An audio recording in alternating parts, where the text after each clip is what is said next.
even more legit. Like where my father was born, women weren't allowed to drive cars. Cars came with drivers with them when you bought them. The driver came with the car.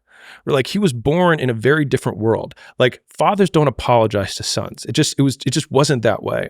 And I have a little bit more awareness than I did then, and I can see that now. But for me, I was like, now you apologize? You know what I mean? And so rather than take it for the olive branch that it was, I said, I didn't care about your opinion 5 years ago when I left. And I was like, and I don't care now.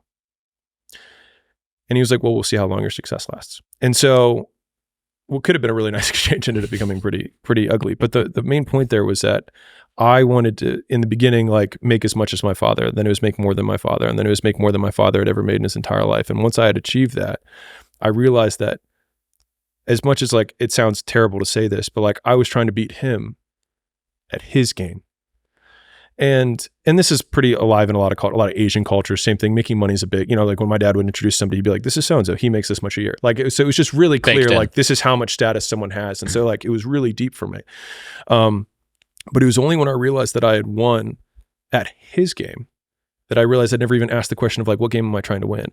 And I don't know how many people are actually trying to win at a game that they didn't even set the rules up for. So many. When they're in it.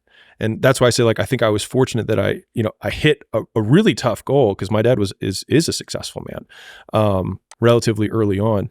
But that exchange, and then and then reflecting back and feeling terrible about myself for like saying what I said, and then I was like, I did everything that I've done to this point to beat him, beat my father, the man who actually raised me, who tried to make me the best man I can. And when I really start thinking about it, I'm like, I like who I am.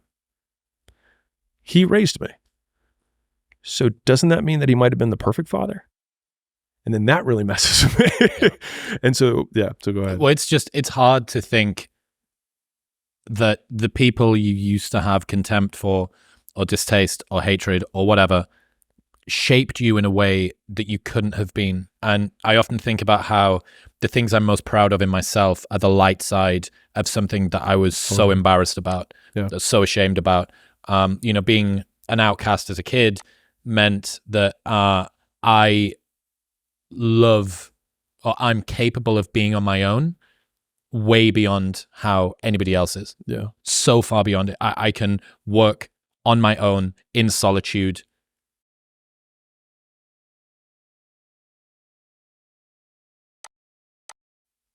For an endless amount of time. Right. I can outwork anybody in solitude. Why? Because I spent almost all of my time between the ages of 6 and 16 in my bedroom listening to audio tapes, right? Listening to audiobooks and like throwing like a tennis ball against the wall, or like playing with my fucking Mighty Mouse from Mars or whatever they were called. What was it called? Biker Mice from Mars. That was it. And that was what I did. Yeah. So, but all of that discomfort and all of the challenges that I went through there are one of the things that I'm so proud of myself for now. Okay, so what if I look back and I said, well, all of the bullying that I went through and the challenges of feeling alone and being on the outside of social groups meant that I developed such attenuation and attention and focus and an ability to distill down what's happening socially, which is why I became one of the best club promoters in the UK for a decade and a half. Right. Because for all of my school life, I'd been obsessing over how Alex wears his tie. Maybe that's why he has friends and I don't have friends. Or the particular brand of shoes that he's wearing. Or like he carries his bag on that shoulder and I carry mine on this shoulder. Because I couldn't deconstruct why I didn't have friends and everybody else did. Right. Okay, so looking back, would I have rather had the friends and had the brother or sister and not developed this skill?